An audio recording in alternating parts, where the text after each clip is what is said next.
Sorry everybody, I have to give myself 3 screams into the pillow for this review because I will need them. Adam Sandler's Happy Gilmore is one of my favorite childhood movies, and in my opinion, one of the finest films he's ever done. It's an underdog story, it's a great comedy, and it has a remarkable amount of heart for what it is. Which then begs the question, why do we, 30 years later, need a sequel where a good third of it revolves around the titular Happy Gilmore killing his wife, becoming an alcoholic, getting sober, and then falling off the wagon? All the while, his caddy, played by Latin music star Bad Bunny, is feuding with NFL player Travis Kelce, and Benny Safdie is trying to create the Gulf Avengers, and we're treated to no less than 13 separate flashbacks to the original film. I am burning through my quota of 3 already. The largest reason why I disliked Happy Gilmore 2 can be put rather succinctly. Stop making these uninspired and unnecessary sequels. Please just make an original story. Or, well, given Adam Sandler's attempts to do so recently have been met with catastrophic failure, perhaps it's no wonder why he's returned to one of the few good films he ever actually made. Maybe the streaming networks are unwilling to greenlight a sequel to Jack and Jiller, for obvious reasons. Wow! I'm ready, let's go! Oh my god! The original Happy Gilmore was not given a ton of respect at the time, but in retrospect, it has now been viewed as one of the greatest comedies of the 1990s. I can't say that Happy Gilmore 2 can ever dream to have that same stroke of fortune. The only way I can see the film being regarded as a classic in 10 years is that if in 8 years, there is a cataclysmic nuclear apocalypse, and humanity's last survivors are trapped in a bunker, and the only films that have survived are 1,000 copies of Matt Walsh's Am I Racist, and 1 copy of Happy Gilmore 2. Let's break down the plot and review the film, and see if we can come up with an answer to why Hollywood is allergic to new ideas. My name is Patrick, but my friends call me Pat. If you enjoy my videos and my content, please like, comment. It helps a ton to get this video out to more people, and I super duper appreciate it. I'm also on social media, follow me there if you're so inclined, and most importantly, heart back by popular demand. Hi, I'm hip-hoppin' and popular YouTuber and noted date enjoyer. My friends call me Pat. Has this ever happened to you? I'm really enjoying getting to know you. I think this date is going super well. Nice. Hey, I'm just gonna hit this real quick. Oh, I just got the ick. According to an unscientific poll of my Instagram followers, over 75% of people view a vape addiction as a turnoff. That's why I'm partnering with today's sponsor, Fume. Fume is on a mission to accelerate humanity's breakup with unhealthy habits. Is that a vape? Nope. It's better. It's a flavored air device. No smoke, no vapor, just delicious air in a variety of great flavors. Personally, I'm partial to orange vanilla. Whether you or a loved one are struggling with traditional nicotine vapes, quitting cold turkey might not always work. Fume works by replacing your hand-to-mouth fixation and providing a great burst of flavor to help ease the transition. I'll take 5. That's a smart man right there. So if you want to get started on the road to healthier habits, go to tryfume.com/Pat or click the link down below in my description. Again, that's tryfume.com/Pat or the link down below in my description. Thanks again to Fume for sponsoring today's video, and now back to your regularly scheduled programming. If you've never seen the original Happy Gilmore before, well, I would say catch it on Netflix, but apparently their title is leaving the platform at the end of this month. So that's fucking insane. I mean, talk about bad timing. How does this even happen? They give Adam Sandler $30 million to make the sequel. Perhaps cameos from Guy Fieri and Post Malone are eating into that budget like parasites, but they don't have enough money to fork over to the original rights holders of the first movie? Is Happy Madison starting their own streaming service, which is just a 24/7 constant camera of someone farting with the occasional screening of Just Go With It? And you might be thinking, wow, Pat, a fart joke, toilet humor, how lowbrow. And I would tell you, well, I'm just merely taking inspiration from Happy Gilmore 2. Fart recognized. The joke is that his breath smells so bad, it actually smells like a fart. Do you get it? Anyways, the original is a far cry from this overproduced mess. Sure, it had cameos and it didn't take itself too seriously and it was pretty silly at times, but it wasn't to the level of let's watch Post Malone commentate a golf event while Happy Gilmore plays dune buggy golf with real famous golfer Rory McIlroy. Vern, that sucks. That's from the climax of the movie, by the way, which we will get to in due time, and I will be giving it a dressing down in due time. In due time. But in many ways, I would argue that the original is a great film. Happy Gilmore is a washed-up loser who has to rise to the challenge and perform intense feats of heroic athleticism to save his grandma's house, get the girl, win the tournament, and defeat the bad guy. Sure, is it the most emotionally complex tale ever told? No. Not by a long shot, but it has perfectly laid out stakes, great comedy, and most importantly, a satisfying and very complete ending, which again raises the question, why did we need a sequel to this film? What is there possibly to be gained from reopening the storybook of Happy Gilmore? Because Happy Gilmore does not pick off right where we left off, it picks up several years later, and we get a couple minutes of him being content with his life before he accidentally murders his wife with a golf ball. Even when you're at the top of your game, you can always shank one. We then get into a lengthy sequence where he loses his grandma's home, his kids get menial jobs to support him, and he becomes a raging alcoholic in an attempt to cope with the immense guilt he feels for having murdered his wife. Jesus Christ! I am this close to using my third and final pillow scream. Who asked for this? And I'm not even talking about the Happy Gilmore Goes to Alcoholics Anonymous plotline that we're going to get to in just a few minutes, but does this not strike everyone else as exceptionally bleak and unnecessarily mean-spirited? It almost feels like Adam Sandler didn't even want to make the film and is only coming back out of spite because Netflix refused to let him make Murder Mystery 3. It's unfortunate that that joke really relies on you, the viewer, to know just how terrible Murder Mystery 1 and 2 were, and no one's ever seen them. So just take a look at the posters, because there is no possible way a film with a poster like that looks like that, can ever really be good. Adam Sandler, in a fit of rage because Netflix won't let him make Murder Mystery 3, aka pay for him and his friends to go on yet another vacation while they film a slot movie, so as an act of revenge, he makes beloved character Happy Gilmore an alcoholic and a murderer. Think about it.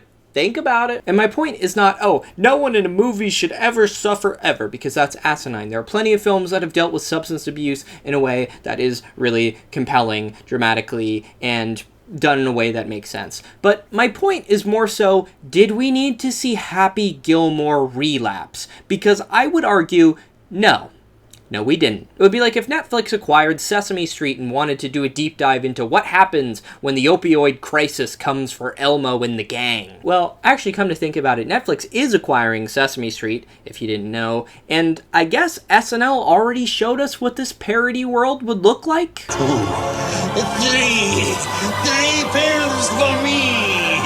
Variety asks, did we need a dark take on Oscar the Grouch? No, says the New York Times. Although I would argue this problem is a symptom of a different type of addiction. That would be Hollywood's addiction to making sequels for old, beloved IPs. In a world where generative AI is everywhere, somehow, someway, creativity is at an all-time low. It's funny how that works out. Faced with the difficult, if not impossible, task of making a sequel to Happy Gilmore, Adam Sandler, Tim Herlihy, and director Kyle Newachuck wanted to raise the stakes a lot, and they fell flat. I don't want to see Happy Gilmore drinking on the job when he works at Stop and Shop, but I guess that's what I'm getting.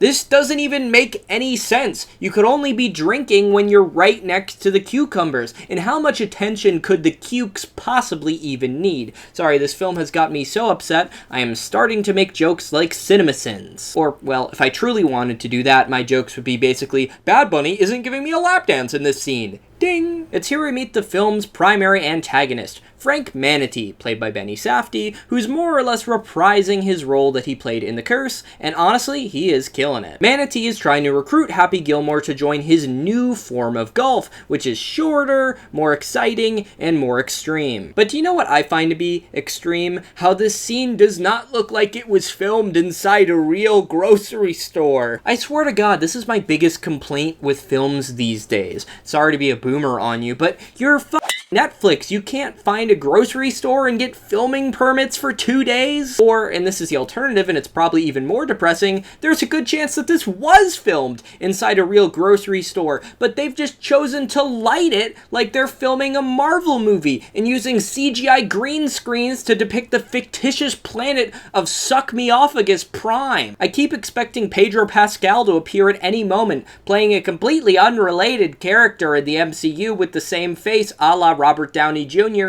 because apparently that's just what we're doing now. Manatee's offer represents the primary stakes of the film, kind of. It's complicated. Not really, it's just incompetent, but we'll get there. What isn't complicated, however, is how Happy chooses to reject Manatee's offer. Hey Linda, can you turn the security cameras off for 90 seconds? For as much as this film filled me with senses of sadness, depression, and rage, many emotions which I haven't really felt that much since I was in college, there are some good bits here. Most of the film's highlights do involve Safdie, but frankly, when the laughter does come, it mostly just reminds me of how much better the first film was, when the laughter was far less strained and far more present. And here we get to the actual stakes. Happy's daughter Vienna, played by Sunny Sandler, yes relation, needs $300,000 to go to ballet school in Paris. Here's the million-dollar question. You know, there's something to be said about how we've taken the stakes from, in the first movie, Happy Gilmore needing to win a tournament to win back the prize money and buy back his grandma's house from the IRS, thus saving her from an abusive retirement home, to now, in the sequel, Happy just needs some cash to pay for his daughter's European ballet school. A nepo baby in the truest sense of the word, forming the main motivation for the plot, kind of, because she needs education to do the only thing in the world that is somehow less productive than being a YouTuber. Nah, that might not be true. If I was a ballet dancer, at least that'd be easier to explain to people at parties. They would just ask me to do a pirouette, and that's something that my commentary YouTube ass is simply incapable of doing. Realizing that he needs an enormous sum of money that his job at a regional grocery store is unlikely to provide him, Happy gets rather unhappy and needs to be consoled by his daughter. Look, Dad, I know Miss Simon talked to you about dance school, but don't even think about it. There are about a million other problems with the film beyond Adam Sandler's daughter in a minor role not being the best actress, so I won't dwell on this really, but suffice it to say, it has been a rough 2 years for nepo babies of entertainment figures making their mainstream acting debuts. Rachel, listen to me! Your husband is the butcher! Cooper is the butcher! But this part of the film is just so bleak. An inebriated Happy Gilmore is being put to bed by his daughter. Who asked for this? It definitely doesn't help that she's going full Charlie Bucket on his ass, forgoing her own personal ambitions so that the family can buy bread and tobacco. Here's what's left. You keep it. Except for this. From now on, I'm going to pay for your tobacco.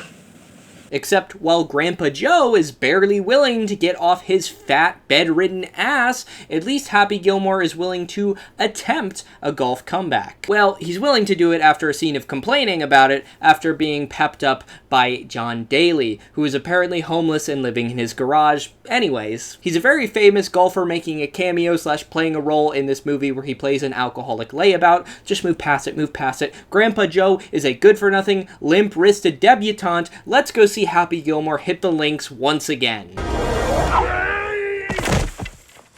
God. And it's here that I should give the film some credit. This sequence of Happy Gilmore slowly building back up and getting his groove back on did make me feel things. It made me feel like I was back watching the original story, seeing a scrappy underdog overcoming nearly insurmountable odds. And yet, even as this film is attempting to capture momentum, it can't help but have a bowel issue as diarrhea starts running down its leg, and we get a minute and a half of one of the least funny scenes I think I've seen in a comedy in a while. It's just 90 seconds of pure nails on a chalkboard riffing between Eric Andre, Margaret Qualley, and Martin Herlihy from SNL. And I find it funny, if you click on Martin's Wikipedia page, he doesn't actually have one. He only has one for the 3-person sketch group that he's in, and on that page, he's not even pictured. Only one of them's pictured, which is an ultimate insult because Martin is the ultimate Nepo baby. His dad literally was one of the 2 writers for this film. Anyways, back to the film, here is a brief segment of what I'm talking about. That's my dog! I get what they're trying to do. This scene is meant to be uncomfortable, but it is genuinely impressive to take 3 talented comedic actors and make me wish that I was the one who had been killed by Happy Gilmore's errant golf ball, so I would have been put out of my misery and not had to watch this. I'm just roaming around in here because I like poison ivy, you piece of shit! Did I ever find this funny?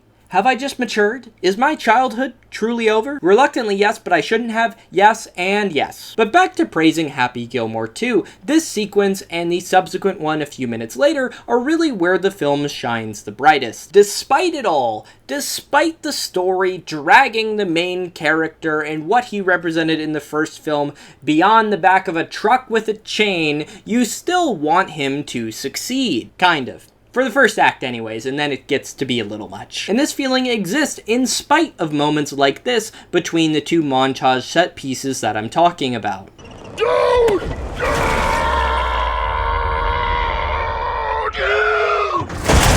Gilmore was arrested and charged with vandalism and driving under the influence. This causes Happy to get arrested, and now he has to focus on his sobriety. So now we get to see Happy Gilmore go to Alcoholics Anonymous, a plotline that I'm sure fans were just begging to see from the first film. Yo, this sports underdog film is awesome, but I wish it had more scenes that reminded me of my uncle who died of liver failure, yo. The leader of Happy's assigned AA group is Hal from the first film, the psychopath who hated the old people, played by Ben Stiller. Wikipedia told me he actually played the same character in Hubie Halloween, which is coming as a bit of a shock because I watched Hubie Halloween back in 2019 and it had about the same impact on me as whatever I ate for breakfast on July 2nd, 2004. I couldn't tell you anything about what that was, nor Hubie Halloween, but I just know that in the end, they both ended up as a piece of poop. And as I mentioned, we do get another sports montage, and yeah, again, seeing Happy Gilmore get up and get ready to compete was awesome, and it did bring me back to those same emotions I got when I was watching the first film. The only problem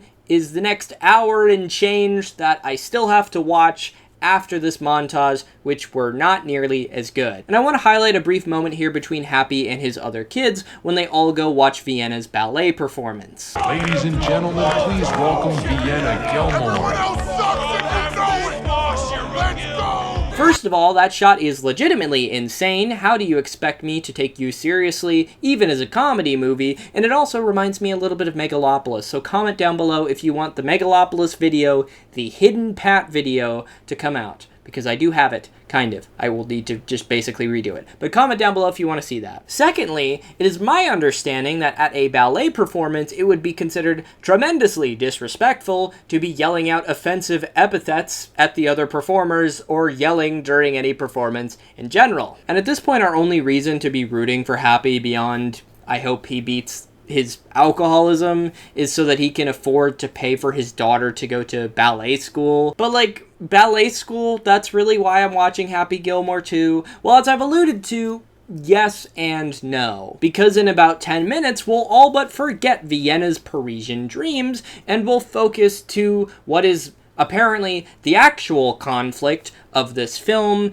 a competition between Manatee's new golf league and traditional golfers. I thought about it and I was like, wait, if society could change, how come the rules of golf have stayed the same? Frank Manatee really is the best part of this film. Very cringe references to modern podcasts notwithstanding. But yes, 5 members from Frank Manatee's Maxi Golf League will be competing against 5 golf champions from the Pro Tour. I think that's what it's called. You've probably ascertained by now that I know almost nothing about golf, And this film, frankly, was not made for people like me. Unlike the original, Happy Gilmore 2 features basically every famous contemporary golfer making a cameo, and even going further than that, with 4 of them being integral to the film's climax and the main plot. Happy Gilmore and those 4 famous golfers versus 5 of Frank Manatee's maxi golfers. So roughly halfway throughout the film, for no really adequately explained reason besides we need to protect traditional golf, the motivations and stakes for Happy Gilmore change completely. To my view, this is nothing less than a total narrative failure and a total mess. Anyways, before that, Happy needs to actually return to pro golf, so he does that in his first tournament and then meets his impromptu caddy, Oscar, played by Bad Bunny. Yep. Happy Gilmore's caddy is being portrayed by one of the most famous musicians on the planet. I think we should just move on and talk about the next thing. Oh, fuck. The next thing I have to talk about is that his former boss is, oh my god, it's Kansas City Chiefs tight end Travis Kelce. My only regret, besides the fact that I had to watch Travis Kelce act, is that Patrick Mahomes was not there as well to be eaten by the bear. Happy does well on the first day of the tournament before, on the final day, having a trauma-induced alcoholic relapse.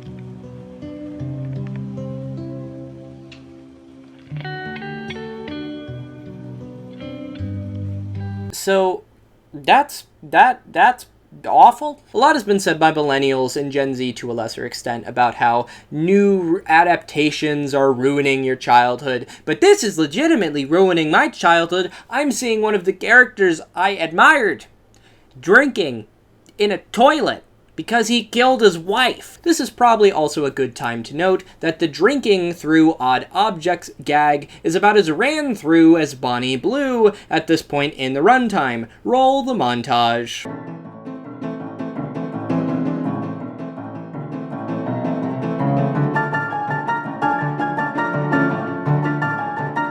Happy's struggles remind me a lot of how Puss in Boots was praised because it had a realistic depiction of an anxiety attack. Well, we've moved on to this kid's movie having a realistic depiction of an alcoholic relapsing, falling off the wagon. This prompts 2 questions. Firstly, is Happy Gilmore a kid's movie, or is it rather for the kids of us who never grew up and just want the self-soothing, warm, emotional feeling of watching the same media over and over again?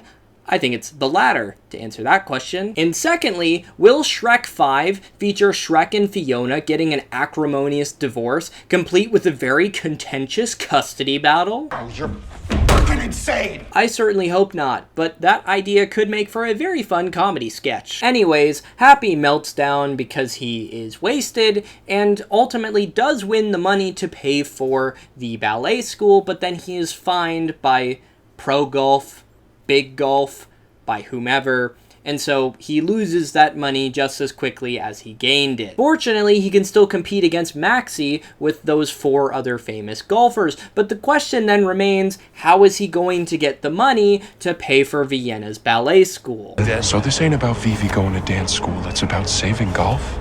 Who knows? Maybe we can do both, but we will figure that out. Okay, so the movie literally has no answer to that question until it makes one up in literally the last 4 minutes of its runtime. How do you mess this up so badly? How do studios make sequels that are categorically worse at the basics in every conceivable way when you compare them to the original films? Was there ever a point in Happy Gilmore 1 where you questioned how Happy was going to get the house back and save his grandma, or whether or not that was possible, or why he was doing it? No, because it was incredibly clear, and that's part of what makes the story so strong. We have taken the fundamentals of cinematic storytelling, thrown them out, and replaced them with a drunk John Daly making Love Island jokes. This girl's got some body on her. Hey, we do not objectify women anymore. By the way, very funny to make like half your movie's runtime about your title character's struggle with alcoholism and sobriety, and then constantly have shots of this drunk old man drinking hand sanitizer and play it for laughs. Very tonally consistent. But there's a first film villain-shaped hole in this video, and I'm of course talking about Shooter McGavin. He's been in a mental institution ever since Happy Gilmore beat him in 1996, and then he was let out by Frank Manatee, who attempted to recruit him to Maxie, before, well, Shooter attacked him quite viciously and fled. A question the film never wrestles with is, did Shooter honestly deserve to be locked up? Because, you know, Frank Manatee is disfigured. He loses an eye and has Two-Face level burns. I don't know if Shooter is entirely well. But no, his role in the movie, he's mostly played for laughs, including a fight with Happy Gilmore in the graveyard that features literally all of the dead characters from the first film, and eventually he redeems himself by sinking a putt during the film's climax. It's hard for me to claim that Shooter McGavin is wasted in this movie, that'd be Happy Gilmore, but given the fact that Frank Manatee is such a fun antagonist, there's really no place for Shooter McGavin in Happy Gilmore 2. His only real purpose is to film Subway ads to promote the film, rather than to be an integral part of its story. So you're saying you can defile any meal and make it a Happy Gilmore meal? People are really excited about it. Well, I'm not. This is just so depressing. I mean, it would be like if after Star Wars A New Hope, if in Star Wars The Empire Strikes Back, if Darth Vader returned, but he returned to be just a random crew member on the Millennium Falcon, and he mostly would just talk about how Chewbacca had bad breath. Like, you don't see the wasted potential there, guys? Shooter McGavin is an iconic sports and comedy movie villain, and he has just been turned into a clown.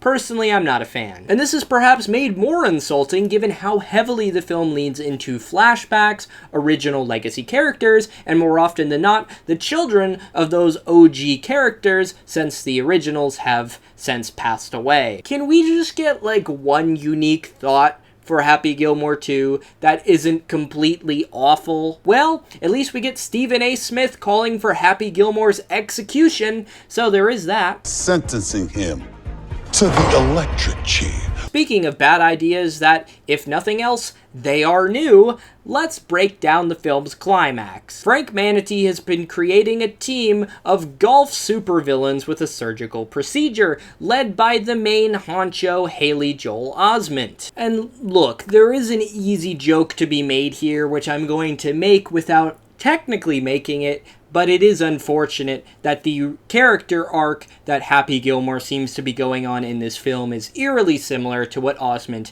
has experienced in real life. Except weirdly more bigoted. That's not great. The climactic sequence with the 5 pro golfers facing off against the 5 maxi golfers is truly ridiculous, and not in a good way. It features, in no particular order, Guy Fieri being the master of ceremonies, Post Malone as a sports announcer, golfing on fire, golfing in the wind, golfing on cars, Eminem being eaten by crocodiles. The list just goes on, and I can't deal with this. You haven't just jumped the shark, you've taken the shark, you've put it in a large Hadron Collider and fired it with the force of 1,000 suns and created trillions of little shark particles. Sharkticles, if you will. Anyways, a good 5 to 6 minutes before the film ends, Happy Gilmore realizes, hey, I gotta resolve the whole my kid needs to go to college plot. I end this whole project if you sink this butt. How about this? You pay for my daughter's dance school, buy me my grandma's house back, plus I get your Rolls Royce. Plus you gotta buy Oscar his own restaurant. And I'm rich. He's rich. I don't live in a hotel. My friend doesn't live in a hotel. We got a good wife. He's got a wife who's perfect for him. But yes, naturally, what do you think happens? Happy sinks the putt, Maxie is finished, Vienna gets to go to college, they get the house back, the house that they didn't care about until just now, and all is right with the world. Oh, also, Hal is arrested, and Adam Sandler gets to share a very indulgent scene with his other daughter, Sadie, who portrays one of the people who is in Alcoholics Anonymous with Happy Gilmore. You're a very cool kid. You're a very cool guy. You remind me of my dad. Get it? 'Cause they're related in real life. nepotism is funny. Alright, well, that is enough of that. What can we take away from this film? If you have the taste of some common audience members and some critics, it's a great movie. My sides were hurting. I have absolutely no doubt that there'll be a bunch of you in my comment section, and that's okay. If you've watched this far, you're certainly okay. We're all entitled to an intellectually unchallenging Netflix slop movie every now and again. I appreciated some of the jokes. I would be lying if I said I didn't. I even almost got on board with what Adam Sandler was trying to sell me, but the reason that I didn't is that fundamentally this film is not enjoyable. It was not enjoyable to relitigate one of my favorite childhood films, only to see that one of my big screen heroes has become an alcoholic struggling to maintain sobriety. I didn't need to see that for the same reason I don't need to see Dora the Explorer struggling to make rent, because that's not what she's there for, and frankly, I get enough of that for myself in real life. Hollywood has a fixation for digging up the corpses of fully completed stories. CGI renditions of Bob Barker, Richard Keel, and Francis Bay literally included. Oh boy, somehow I doubt that shot was done ethically. Here's my take. Let a good movie be just that. A good movie. If studios in the 90s had the same philosophy that studios do today, we'd currently be discussing the sequel to My Fair Lady, My Fairer Lady, Too Fair, Too Furious. And somehow, some way, the thought of that movie makes me a lot happier than what I had to watch in Happy Gilmore 2. But that's going to do it for me, guys, and as always, if you like this video and like my content, please like, comment, subscribe, and ring the notification bell, because YouTube will be a lot better about sending you my videos if you do that. But thanks again to Fume for sponsoring today's video. If you want to get one of these bad boys for yourself, go to tryfume.com/Pat or the link down below in my description. But comment down below what you think. Did you like the first Happy Gilmore movie? Did you like this one? Did you not like this one? Do you like sequels? Do you not like sequels? I've basically outlined the entire opinion spectrum for you. All you have to do is comment. But as always, my name is Patrick, but my friends call me Pat, and I'll see you for the next one. Oh wait, no, since we're talking about Happy Gilmore,